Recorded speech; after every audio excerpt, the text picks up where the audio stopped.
Between Two Fires by Chris Buehlman. A fantastic novel. Historical fiction blended with biblical mythology, fantasy, and horror. Dark, gruesome, grotesque, and terrifying. I like this novel, but I didn't love it, and here's why. The head hopping and spatial awareness makes the book way more confusing than it needs to be. It's not the story itself, but the way it is told. The story is told via an omniscient narrator who frequently head hops. Nothing wrong with that, necessarily, but it can also cause confusion. Sometimes authors want the reader to be confused and add ambiguity in theory stories, but other times ambiguity and confusion is not intended, and I am afraid that is the case with Between Two Fires. The character the story follows, a disgraced knight named Thomas, is referred to as both Thomas and the knight. In the latter instance, the reader has to use context to deduce which knight the narrator is referring to. There are many knights in this book, and there are scenes where Thomas is with other knights. In one scene where Thomas duels another knight, and the narrator referred to him as the knight, and I had no idea which knight in the scene he was referring to.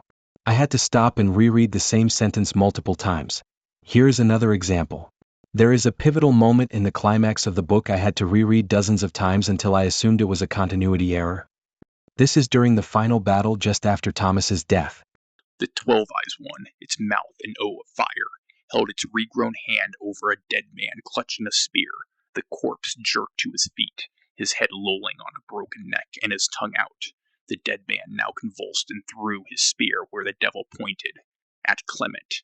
The throw was true, but Delphine threw herself in front of it. It went through her, into her abdomen, through her viscera, out the other side. A few sentences later we read this. The lion-faced one used the knight's arm like a pick, his fist still holding the spear. This is from Delphine's POV, and I assumed the dead man in this passage was Thomas's corpse, and it confused me because he is still be gripping the holy spear in this scene. Turns out the dead man who threw the spear wasn't Thomas. I didn't lean until I went back and reread. It could have saved me so much confusion with just a different choice of words. There were a lot of confusing passages like this throughout. Overall, good but not great novel because of these moments. What do you think?